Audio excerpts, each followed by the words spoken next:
En Chile, desde mediados de los años 90 hasta más o menos la mitad de los años 2000 y tanto, el número de familias viviendo en campamentos irregulares o en tomas iba decreciendo. Llegó hasta un mínimo de unas 30.000 familias.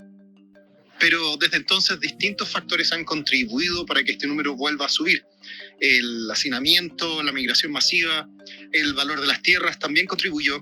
Y después, con la llegada de la pandemia, esta tendencia se aceleró a unas 114.000 familias viviendo en campamentos en Chile.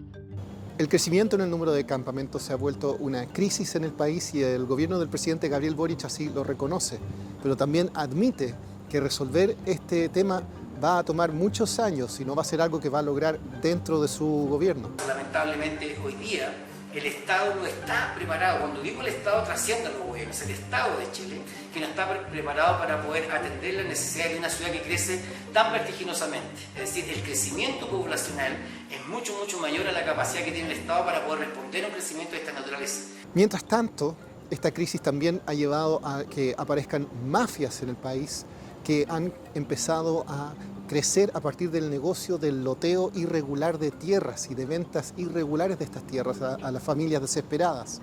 Un estudio indica que estos negocios ilegales se han constituido en una industria que ha movido más de 100 millones de dólares en pocos años.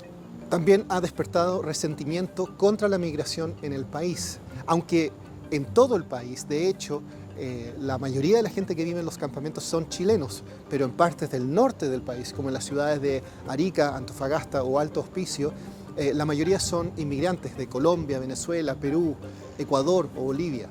Incluso el Congreso aprobó hace poco una ley que permitiría a los privados usar la fuerza para recuperar zonas que han sido tomadas en estos campamentos, aunque el gobierno del presidente Gabriel Boric ha dicho que va a vetar ese artículo en particular. Pero en los campamentos también hay personas y hay que conocerlas.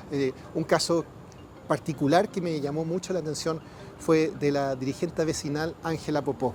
Ella llega a Chile en el año 2014 y después de rebotar de un campamento a otro en Alto Hospicio, junto con otras personas, fundan un campamento que se llama Flor de Población. Ella es una dirigente vecinal en ese. Y es un ejemplo de organización comunitaria.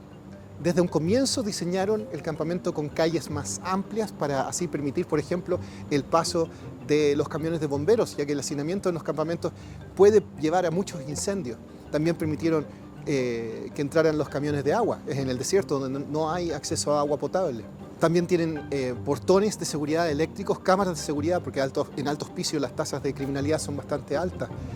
Entonces es un ejemplo de cómo la gente ha ido convirtiendo estos lugares y quieren convertirlos en sus lugares definitivos de vida. Tienen pisos de cemento, muros más sólidos, de a poco van mejorando sus casas. El gobierno está tratando nuevas estrategias en estos casos.